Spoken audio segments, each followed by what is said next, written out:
Hello, ladies and gentlemen. This is Luke Johnson. I'm joined by my good friend Sophie. She's back. Many of you will recognize her from previous podcasts, and we have something very exciting to discuss today. We're going to be talking about Blake's The Marriage of Heaven and Hell. I got into Blake because I was very interested in something I believe we've talked about before, which was Aldous Huxley.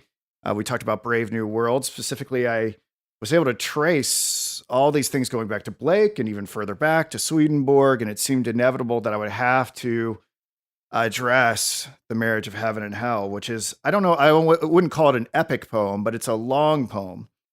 I read it all the way through. I don't think I really understood it. And then I started what Sophie and I are going to try to do today is cover the first third up to the end of the Proverbs of Hell. I have to say, I did some very close notes on it, and I think I know what's going on, but whatever I'm going to say today is not the definitive interpretation. In fact, many people are confused by this poem, and I'm not sure there is a monolithic interpretation of it.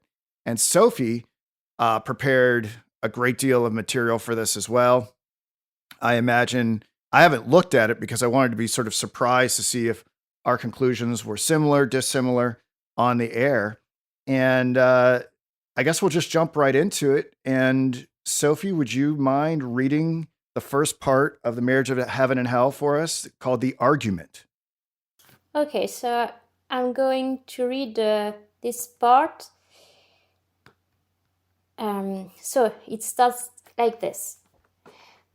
Rintrah roars and shakes his fires in the burdened air. Hungry clouds swag on the deep. Once meek and in perilous path, the just man kept his course along the vale of death. Roses are planted where thorns grow, and on the barren heath sing the honey bees. Then the perilous path was planted, and a river and a spring on every cliff and tomb, and the bleached bones red clay brought forth, till the villain left the path of ease to walk in the perilous paths and drive the just man into barren climes. Now the sneaking serpent walks in mild humility, and the just man rages in the wilds, where lions roam. Rintrah roars and shakes his fires in the burdened air.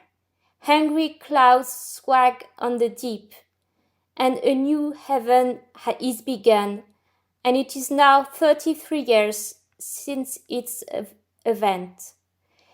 And the eternal hell revives, and lo, Swedenborg and is the angel sitting at the tomb. His writings are the linen clothes folded up. Now is the dominion of Edom and the return of Adam to paradise. See Isaiah 24 and 34 and 35 chapter. Without contraries is no progression. Attraction and repulsion, reason and energy, love and hate are necessary to human existence. From these contraries spring what the religious call good and evil. Good is the passive that obeys reason. Evil is the active springing from energy. Good is heaven. Evil is hell. I hope I didn't make too many English pronunciation mistakes. No, you did a great job. You did a great job. For those of you who can't tell, Sophie and I are having this conversation while she's in France because she is a French woman. Is that? Yes. Yes. Yeah. So anywho, all right. So let's take this apart. The consensus is that this thing is confusing. Let's make it less confusing.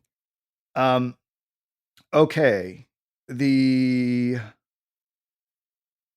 Let's see. So it's called The Argument, this first part.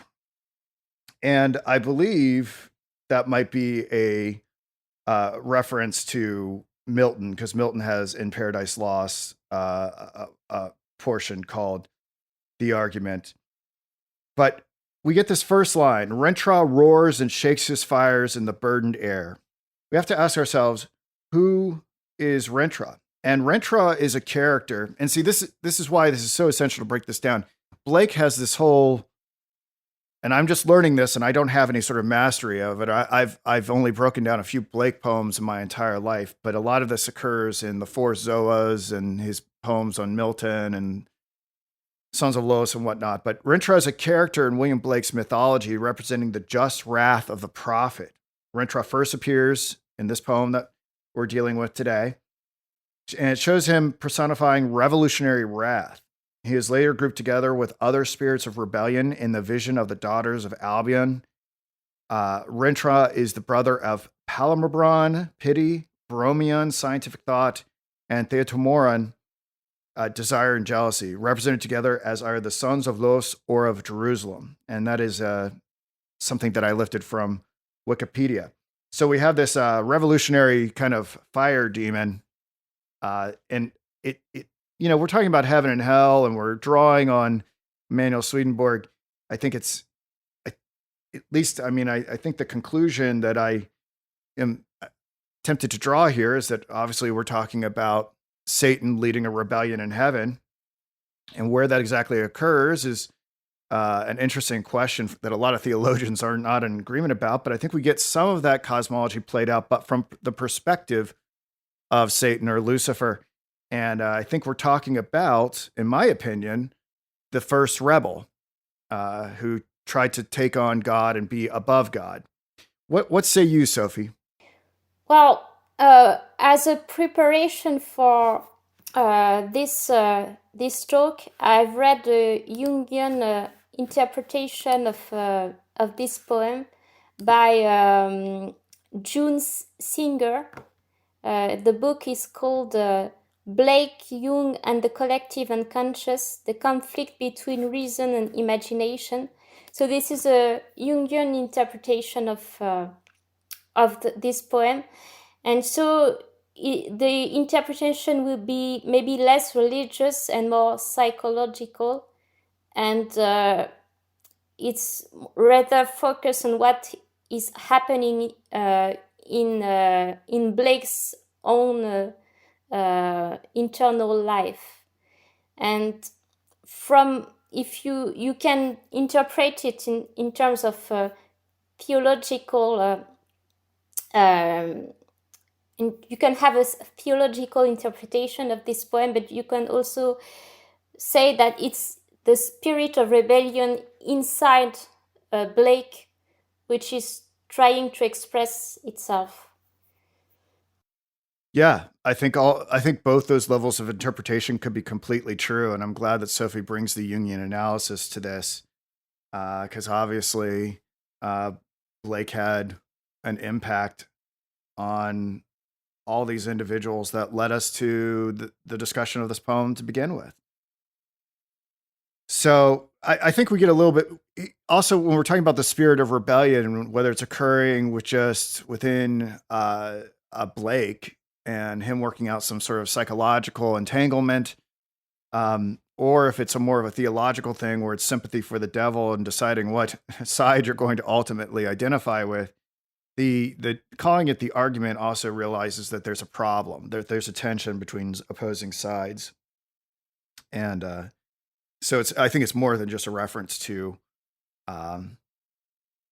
Milton. And also, we're going throughout this entire poem, we're going to see that one of the things that Blake is trying to drive home to us is that there are these dichotomies that are constantly shaping who we are as people, and through the voice of the devil, we kind of we're persuaded to go to the dark side and embrace our bodily energies more than our conscience and our rational thought, which is interesting. Although that's not universal throughout the poem, it kind of switches gears from time to time because what it means to reason is going to shift. So yeah. Yes, Before we started this discussion, I've been thinking about it with regards to my own life, and I've been thinking that before I started working, when I started working, I had a sort of existential crisis, and I realized that I didn't express some part of myself, the more creative, imaginative part of myself, and maybe I followed reason, or at least the conventional view of what is reasonable in terms of life choices before, and because I suppressed that part of myself, I had this existential crisis. And I wonder if it's also what's happening in Blake, that the reason why he criticizes reason that much in the poem, it's in a compensation for his imagination, which has been too much suppressed. Yeah, I don't, I haven't read a lot of biographies of Blake and exactly like how much his biographical information comes out in his poems. I'm not enough of an expert to say. Uh, the little bit of biographical information that I can relate that might help us a little bit on this is that Blake had this on again, off again relationship with the the mystic Emanuel Swedenborg.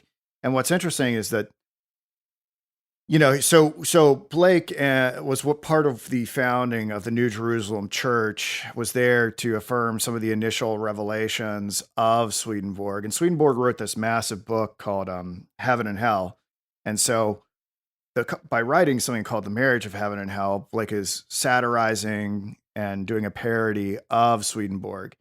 What I find so interesting about the Swedenborgian character is that had it not been for my studies of Kierkegaard and Kierkegaard addressing Swedenborg, I wouldn't have known that this person even existed. It would come up in the literature searches when I would do my dissertation, but it seemed like it had been kind of edited out. But Swedenborg had a massive intellectual and spiritual influence on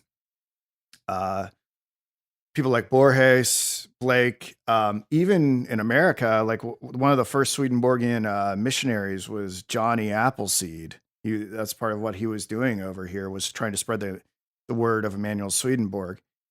So, but I don't know enough about Swedenborg that I can say if he felt like there was something imprisoning about the new revelation that he had, because I've read about a half of Heaven and Hell, and it's pretty imaginative. So I'm not sure what that tells us, but that is a little bit of the biographical details that I feel fairly confident telling our audience about. Have you read Swedenborg? No, but in the book I've read, for which I already mentioned, they present a little bit who Swedenborg was and how Blake came in contact with his work. Have you met my friend Troy? I just did a podcast with him on Catcher in the Rye. Have you guys ever talked? He has read the entirety of Swedenborg's Heaven and Hell, and I wonder, as we go through his poem, if maybe we should bring him in for some insight or something like that. And I think he'd be interested. But just saying that out loud, if anyone's interested in the Catcher in the Rye thing, it's pretty awesome that we just did. But yeah. Yes, it would be interesting. Yes. Yeah. He has a better command of it than I do. I made it my priority I finished Paradise Lost yesterday, so I could like kind of have an understanding of what that is and how it relates to this poem. I think both Swedenborg and Paradise Lost are pretty essential for having a full understanding of what Blake was trying to do. I've read that Paradise Lost inspired the whole romantic movement, especially in England. And the Byronic hero who was inspired by Satan from Paradise Lost. Yeah. Well, and I'll have to do this. Just one thing just keeps leading to another, but Blake did a poem called Milton. I've never read it, but he did a whole poem called Milton. And I imagine it's probably even longer than this one. So I'm probably gonna have to tackle that one at some point. And the New Jerusalem one that he did, which has got to be a direct reference to Swedenborg. So, hungry clouds swag on the deep. Well, that seemed to me to be a pretty obvious connection to the initial stages of the creation story, where there was just in Genesis 2, and the earth was without form and void, and the darkness was upon the face of the deep. And the Spirit of God moved upon the face of the waters.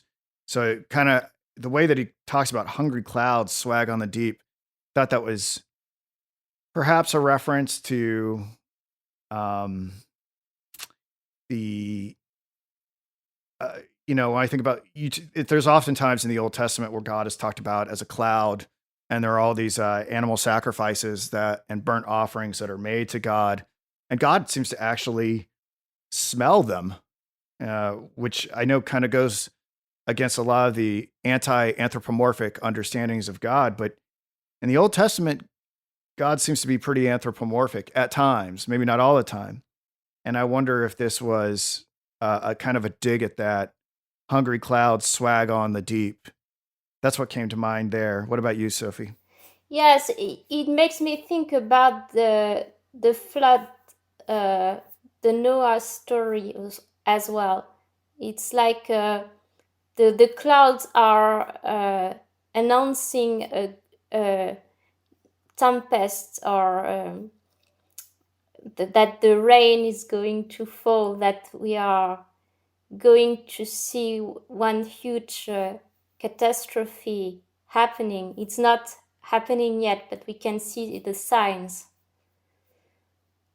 Yeah, I hadn't really thought about it like that. That God appearing as a cloud in the Old Testament foreshadows or harkens back to the flood story, depending on where you are in the biblical narrative. That's a good point.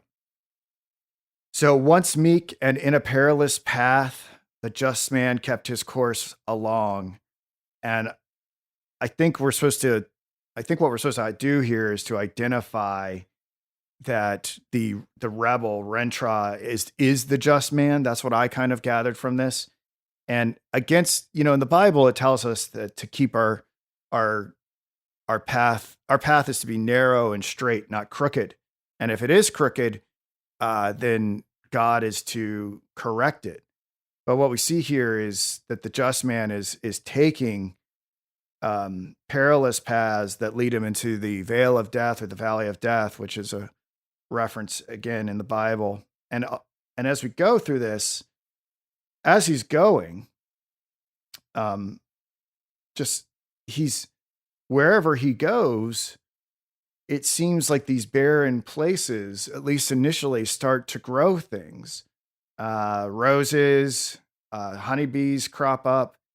And I can't help but wonder, it's like, is he trying to say that the rebellion of Lucifer and Satan actually, in some weird way, helped kind of seed the earth of life? Did you read it that way, or am I just totally off course here? No, maybe there is some truth to this,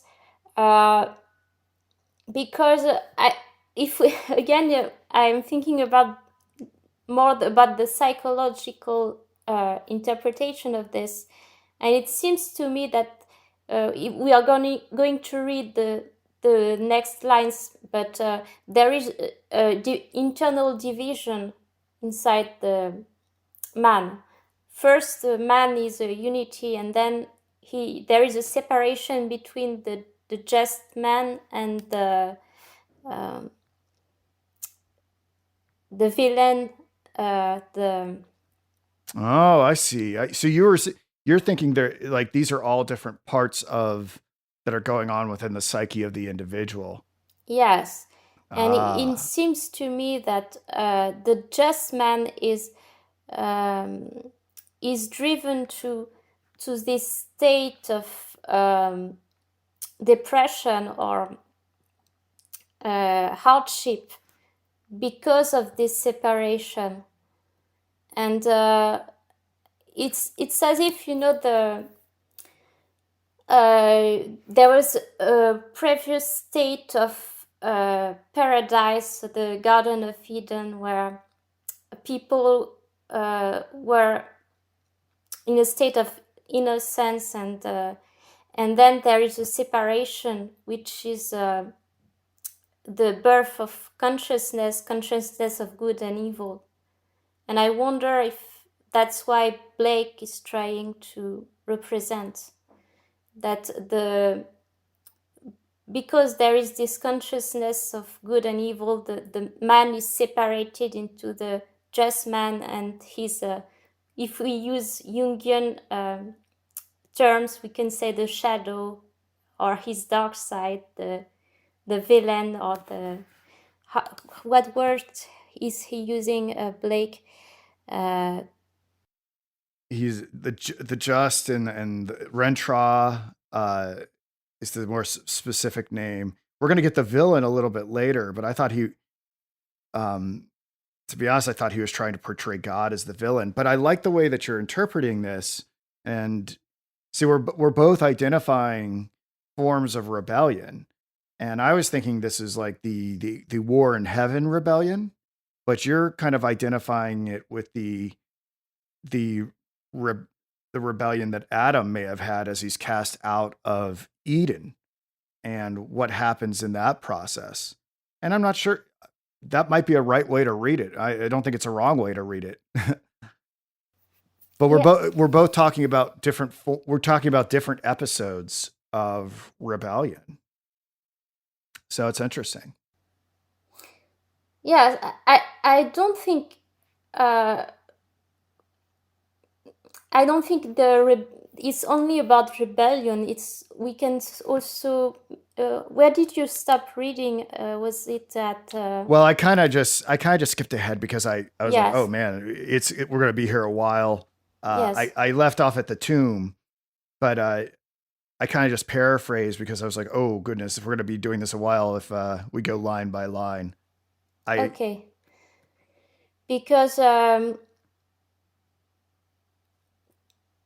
what was we saying again?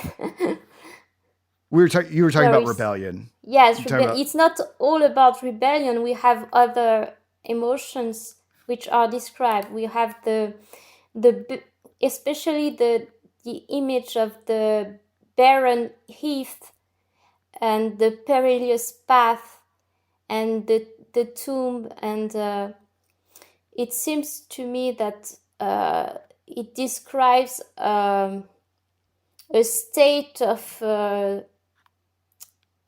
depression, or I don't know, a state of heredity in man. right, right. See, you're interpreting it as the panoply of psychological emotions, and I was thinking about it as like objective reality. Yeah. But it seems like both will work. I like your interpretation. I'm glad I didn't read your notes in advance. I'm glad you're surprising me. Okay, I hope I'm not too far from Blake's own intention, but I don't think we can do it wrong so long as we're earnestly trying to disclose important aspects of who we are, and it seems like that's what we're doing, at you least know. that's why it makes me think the metaphors which are used um, seems to express this. And in rebellion, very often sadness and anger are linked.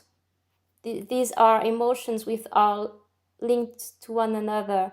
If you feel sad, maybe this is because there is an anger in you which hasn't been expressed. And Yeah, I'll say that comes out so well in Paradise Lost. What Milton is a master of is like the internal psychological struggle that goes into both the Satan and the fallen angels and Adam and Eve.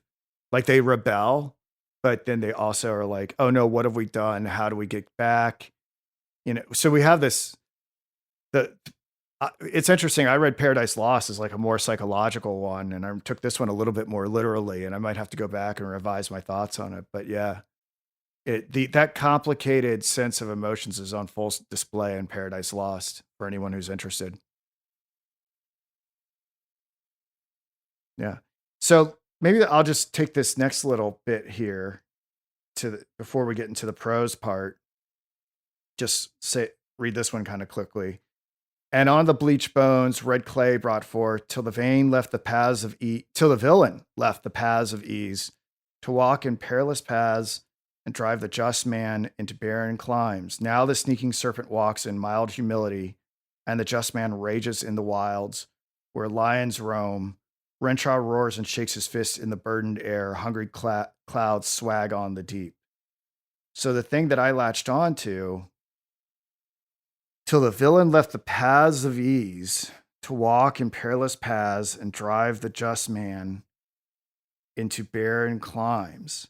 Now, initially, I thought, okay, God is driving out this rebel angel off his path and making things even more difficult by chasing him into barren climes.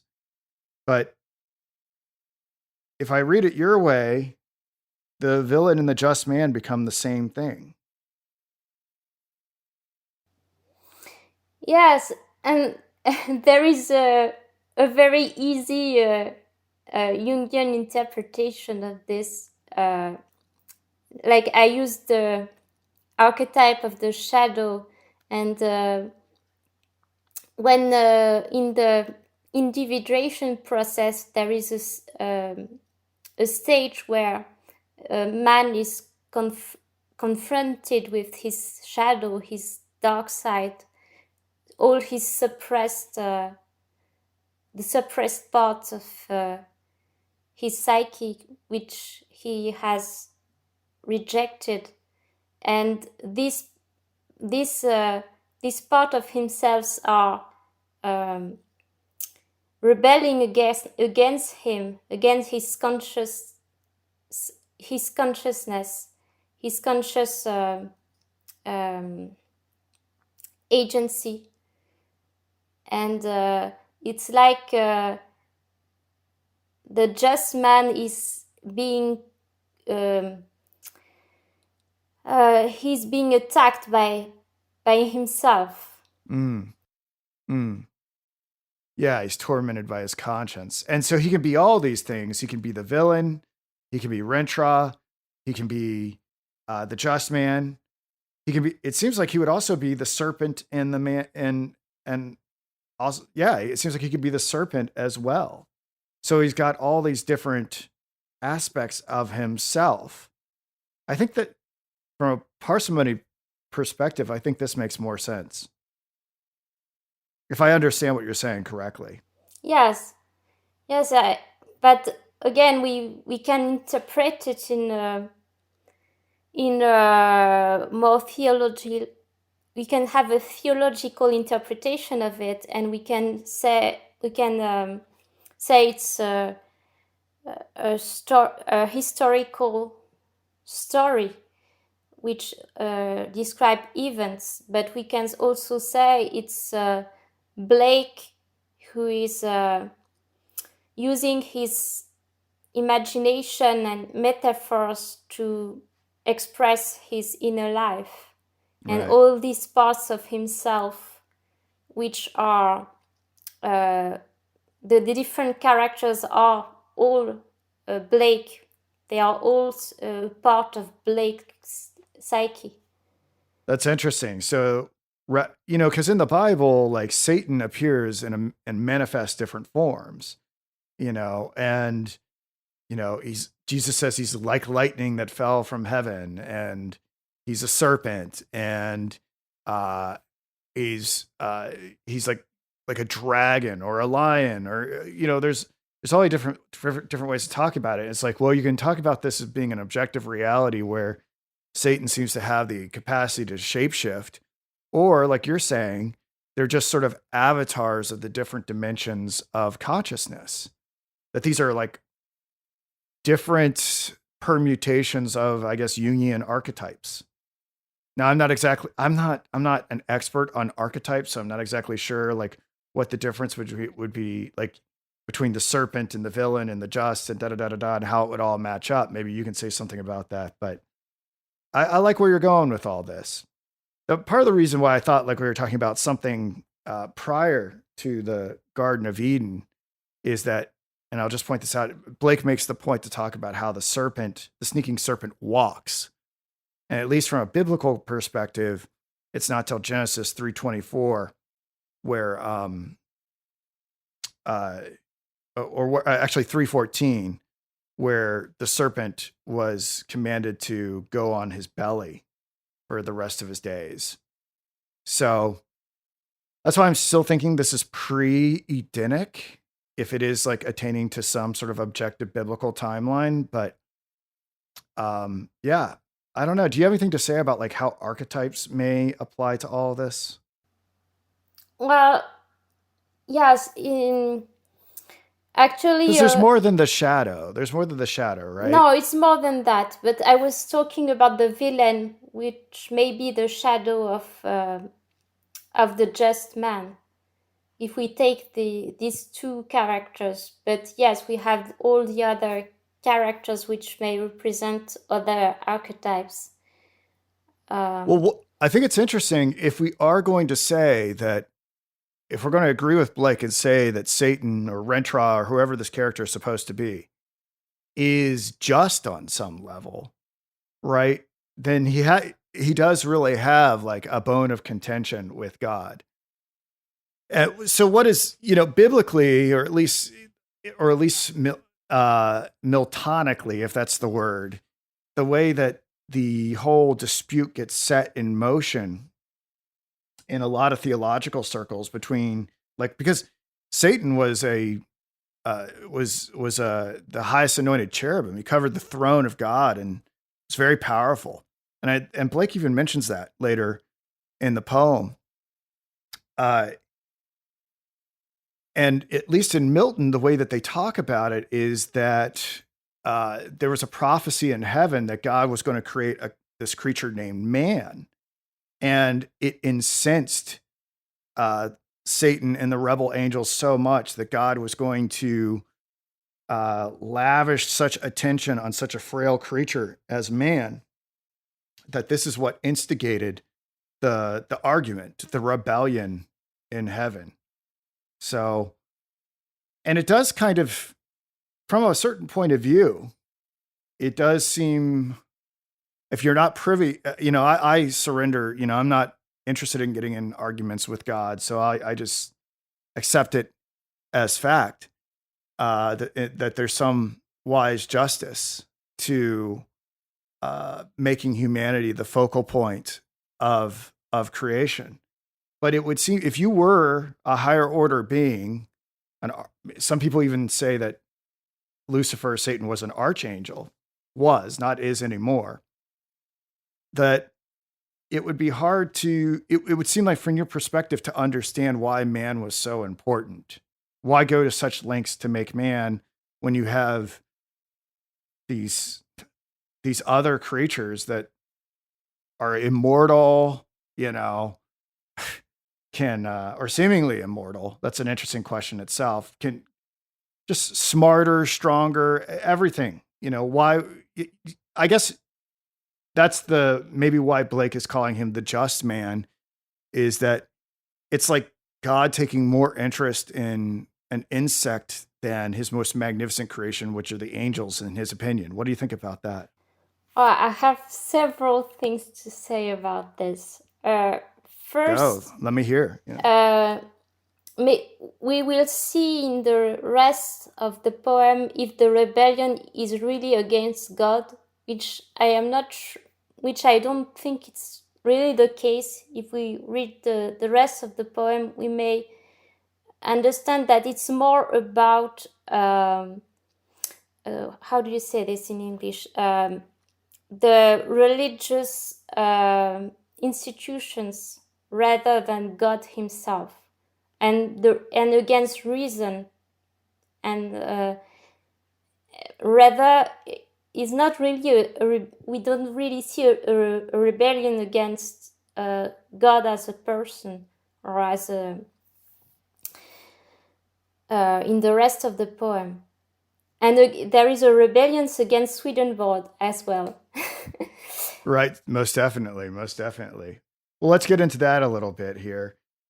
Unless, do you want to say more? Yes, Oh. yes, and also you were talking about I don't know if I remember what I wanted to say, but can you just remind me what you were just talking about? There were several in regards to how the Blake is trying to dramatize and the tension between himself and God over, or no, he's you were drawing on talking that with Milton. about Satan and man, Satan being jealous of man. Right. Yes, and yes, the difference between angels and man is that man is made at as the image of God. So that's why he's superior to angels, because he's called to become like God, to be he's more of the same nature that of God Himself, whereas angels aren't. That's a fascinating point. It raises an interesting question. I could possibly go along with that. I mean, but of course, this requires me knowing what the Imago Dei is, B, why the angels lack whatever the Imago Dei is, and C, like, what do we actually have that is in congruence, in concordance with what God is. So even though these angelic beings might be more powerful than mortal man, doesn't necessarily mean that they are closer to God. And this also presupposes that the form of man hasn't changed, because what we'll see is, whether it's through Milton or the Bible, we'll see there's a dramatic transformation of what man is after he exits the Garden of Eden and he sins, and his lifespan is dramatically shortened. A lot of people have a lot of speculation that what we were in the garden was totally different than what we are today. So, and then that raises a question about whether or not the Imago Dei has worn off in some way, or if we still retain it in its entirety, whatever that may be. Who knows what we could have been had we not sinned and rebelled. And the third point I had to make about what you said is the character of Satan himself. I think you have to. It's interesting to see Blake's illustrations of the Book of Job as well, because in the Book of Job, Satan is the part which is disturbing is that Satan is collaborating with God in tormenting the poor Job character. Well, I used to think it was disturbing. Before I became a born again Christian myself, I used to find that to be disturbing, that somehow God and the devil were making bets over human souls. Um, but the book of Job is actually one of my favorite books of the Bible. It's pretty incredible. And we're going to get some Job here in Blake's poem. Yes. But I guess I don't have if God is ultimately sovereign, whether these rebel angels, these demons, these humans that go against divine command, regardless of what they think they're doing or not thinking they're doing, whether it's an overt scenario where Satan and God are entering into a bit of a bet on Job's salvation and his righteousness, all of these things are ultimately working towards the pre-established harmony and telos of the universe that God has ordained, are they not? So should it really be that surprising to us whether it's an overt contract or a direct antinomy if the sides occasionally make different types of wagers with one another or have different types of skirmishes? I guess it's less problematic to me because it all seems to be unfolding under God's provision. Yes. And we see that with Job. Job endured all the hardship that God allowed Satan to inflict upon him. And he ended up better than he started. Not that that's the reason why we find ourselves in submission to God, but yes, in the book I've read as a preparation for this talk, they mentioned they showed the first illustration of the book of Job by Blake, and in this picture we see Job and his family, and they all seem happy, but actually Blake represented musical instruments in the background which weren't played. And what Blake is trying to represent is that Blake is not actually in a good state at the beginning of Job's character, was not actually in a good state at the beginning of the story, because he didn't play his musical instruments. He was in a state of torpor, or he was a bit asleep in his happy and how can we say, his happy and easy life, and he was ignoring his creative energies. right. So we don't see the contraries, the paradoxes of writ large of God and Satan working upon. So Job had entered into, from what you're saying, Job is portrayed as entering into a state of stupor where there's a lack of progression and growth, and it actually develops spiritually as the result of the tribulation, and then experiences true joy at the end of it. Is that kind of the gist of what Blake is doing there?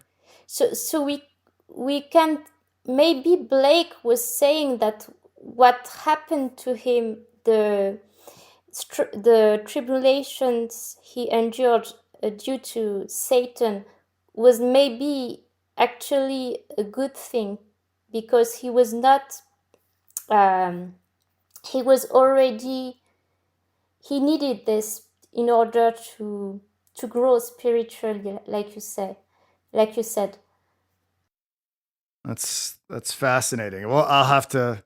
Did he write? He just did the illustrations for Book of Job, or did he actually write a poem on the Book of Job as well? He wrote a little bit of text on the illustrations, and there is a book by Edward Edinger, who was a Jungian analyst, which is using the illustrations of the Book of Job. And the book is called Encounter with the Self. Jung himself actually wrote a book called Answer to Job. Answer to Job. And it's a very provocative book. And it was. I remember I did a paper on it when I was like 19 years old, and I was like, whoa, this is pretty earth-shattering stuff. But Yeah. some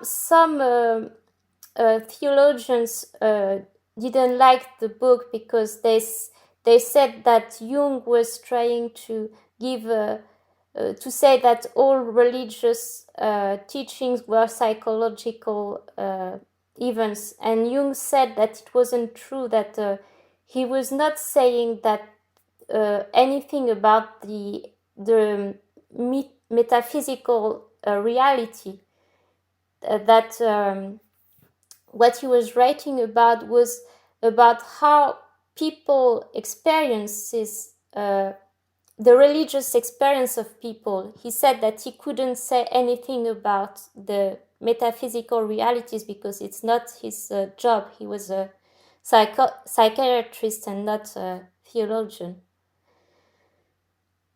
Right. Well, yeah. There's lots of things that were provocative about that book. I mean, especially in Answer to Job. The thing I remember is that uh, Jung almost makes Satan the more. I mean, it's just more sympathy for the devil. He makes him seem in some ways superior to God. That's what a lot of this stuff has in common. Yes, Because that's it's more complicated than this, but maybe that's what he has in common with Blake. There are a lot of things that the two have in common. yeah, so we kind of get into a sort of manic. I don't know if it'd be fair to say this, but you kind of get into this dualistic Manichaeism. Uh, and that's an interesting struggle to contemplate. I'm not exactly sure how that works out in Swedenborg. I think there's something about like, energies that cause you to rise and sink and become different parts of like celestial bodies. I haven't quite gotten my whole head around it, but I will eventually. Um, okay, so let's do this part. As a new heaven is begun, and it is now 33 years since its advent, the eternal hell revives, and lo, Swedenborg is the angel sitting at the tomb. His writing are the linen clothes folded up. Now is the dominion of Edom and the return of Adam into paradise. See Isaiah 34 and 35 chapters. So this new heaven, I think, uh, is a reference to the revelation that Swedenborg had about how certain aspects of Revelation had been fulfilled and that the New Jerusalem had begun. And we get this very specific number here of 33 years. Now, the 33 is like incredibly significant from a biblical perspective.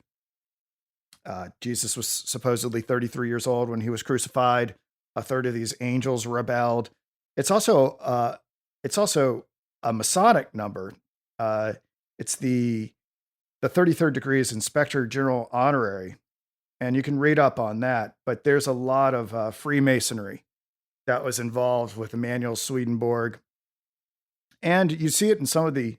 I'm not exactly sure. I don't exactly think that Blake I'm not sure if Blake was a Freemason, but he was aware of it, and you see a lot of this in his illustrations, especially I think the one with Urizen and the compass.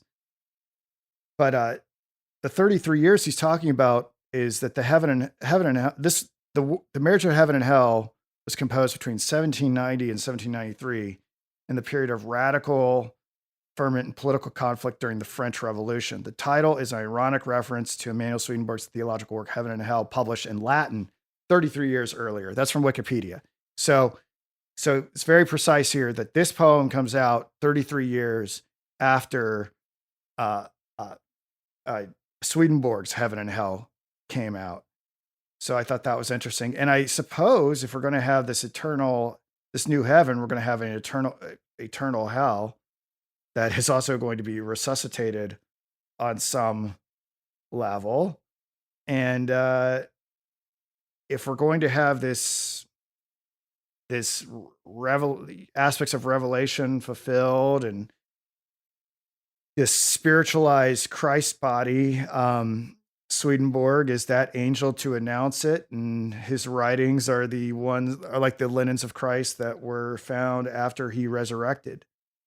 I guess the other things I wanted to say are, he mentions the dominion of, so now is the dominion of Edom, and I thought this was kind of interesting. The Edomites are not especially favored, biblically speaking. It goes all the way back to it. The word Edom means red, and the Edomites were founded by Esau, who was the elder son of the Hebrew patriarch Isaac, who came out red all over, and he ended up being the one who exchanged his birthright to Jacob, who became Israel. And yeah, biblically, the Edomites are not considered to be like a favor to God. Now is the dominion of Edom and the return of Adam into paradise. So I'm kind of, I think I kind of understand here, but I'm a little bit confused about it. Why don't you see if you can help it make more sense to me, Sophie? Because at the same time, we supposedly have this new heaven beginning, but he's talking about the dominion of Edom. Well, how did you interpret that? About Edom, maybe I could talk about this after this, but the first image that came to my mind with this scene is the resurrection. You know, the clothes which are, and so the 33 years, like you said, maybe it's the period after Swedenborg book, and it's also the, like you said, the time of life, of Christ's life, and before his resurrection. And so that's what I was just finding the part of the book I mentioned, which is explaining this. And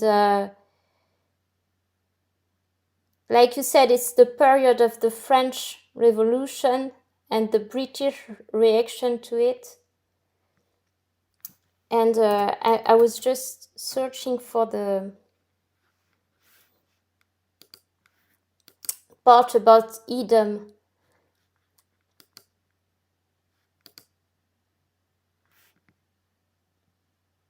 Well, I left something out because I made a mistake in my preparation. For some reason, I read, he gives us these breadcrumbs. He says, go look at Isaiah 34 and Isaiah 35. And for some reason, I read that as Isaiah 14 and 15.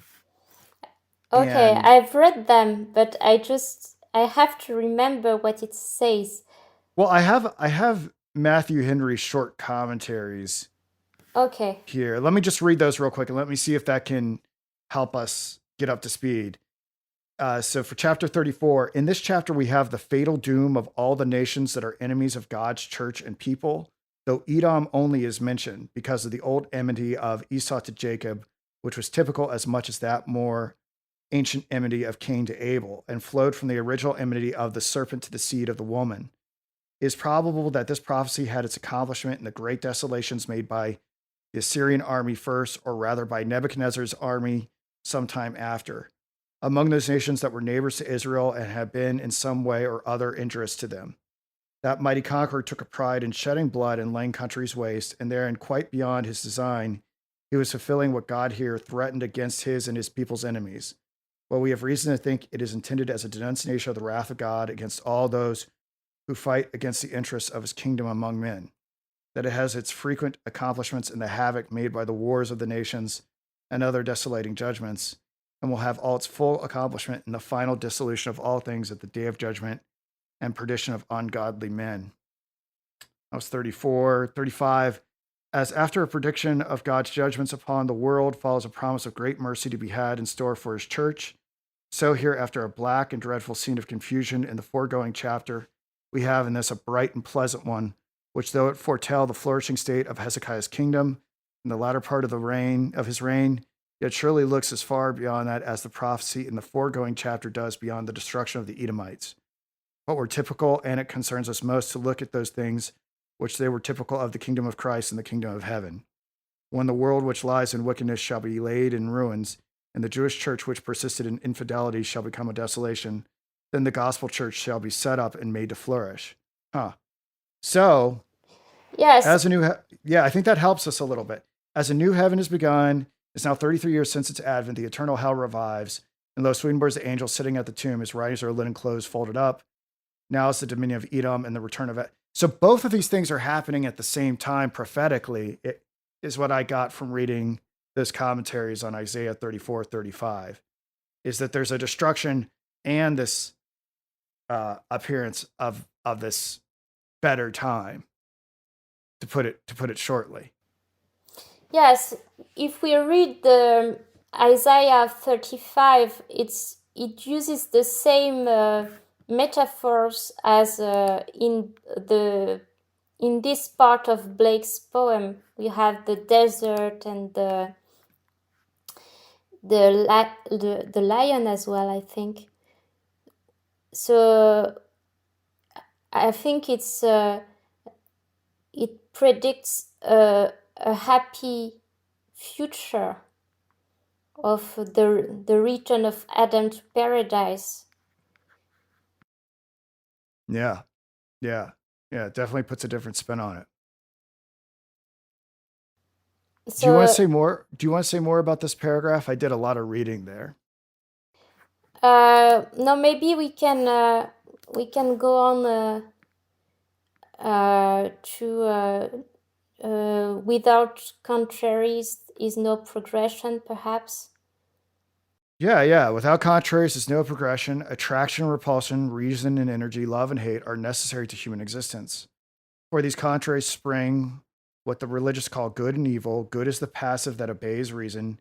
Evil is the active springing from energy. Good is heaven, evil is hell. So maybe if we read this paragraph after the one we just read, maybe we can identify Edom with maybe the evil part of good and evil, or maybe the springing from energy, and as it's like Blake is saying that both the two brothers, Esau and Jacob, are necessary, and that the rejection of Edom maybe was a mistake. So I'm trying to get my mind around all this. So we're going to have a change of tone here. We're having all this. So we're getting this acknowledgement from Blake that good is the passive. So passive is typically not something that we think is good, but in this context is that which obeys reason. And evil is the active springing from energy. And it's saying this is what the religious call these things, but ultimately these things work together in order for us to have progression, even though we misapply labels to them. And what's interesting is I think Blake, and I think it becomes more obvious in the other parts of the poem, it's like he's anticipating Nietzsche. I don't know if it jumped out to you. And Jung as well. Yeah. But the way especially when we get to the Proverbs of Hell, it seems like everything kind of we get into the social construction of morality. But if we look at it through that Jungian lens, which you've suggested today, yes, it's almost like, yes, eating, it's like, yes, disobeying God and eating of the apple and rebelling took us out of that state of innocence, but it's almost like these contraries are going to be working together in order to get us back to it. That's how I understand it, and not exactly back to the previous state, maybe to a new state of innocence, which is different from the first one, because there was this a period of struggle before, and it's innocent with consciousness, and It's similar to what is described in the Ridiculous Man story, which Oh yeah. we read from Dostoevsky. And Dostoevsky is also writing about this problem of the fall, and we had he's describing a world in which the fall hasn't occurred and people are living in perfect happiness, and the character the main character comes to this world, and he has experienced the world with evil and the consciousness of good and evil, and he's bringing it to the perfect world in which he's coming to, and he when he's in this perfect world, he's sort of regretting the earth he came from, and it's like he's now searching for a new form of innocence, which would include the consciousness of good and evil. I mean, it seems to be pointing in that direction, and if I mean the theological implications of that are vast, right? Like I don't need to even point them out. It's like from our limited perspective, it almost seems to be. I mean, who are we to judge, right? We don't understand how all the different dimensions interact and what God ultimately had in store for us. I mean, all this raises questions about whether or not God wanted us to fall in some way, so ultimately he could create even a better paradisical condition. But I feel like I'm like stumbling into heresy by saying these sorts of things. It really, I guess it depends on like how predestinarian you are. Like, could you know, And could Adam and Eve have resisted the beguiling of the serpent?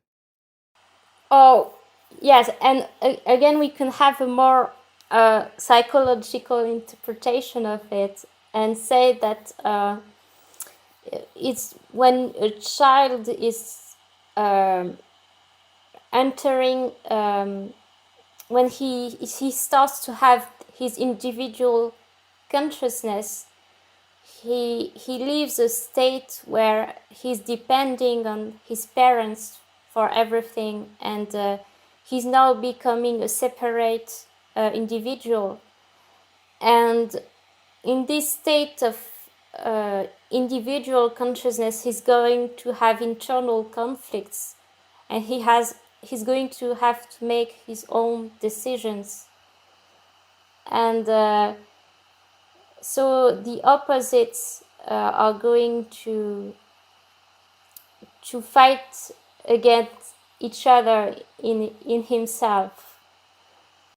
You know, I was just thinking about because I'm pretty sure if we grew up close to each other, we would have been friends when we were little kids. And I'm just thinking about, would it be preferable for Sophie and I to revert back to the childlike state of being friends as kids, or being in paradise as adults after going through this this realm of antinomies? Which would be better? I think we would have been very close little friends. Yes, I think so. But I've been thinking a lot about how I'm so obsessed with the problem of evil, and it's because of my childhood, because I was harassed at school, and I remember clearly when I was in elementary school, this first experience of evil in other children.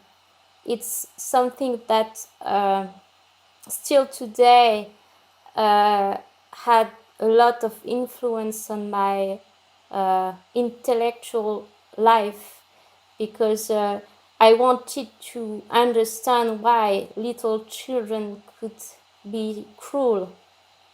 and so that's my first experience of evil, which made me leave my previous state of innocence, and it was quite early in my life, and that's when my individual consciousness may be formed, and that's I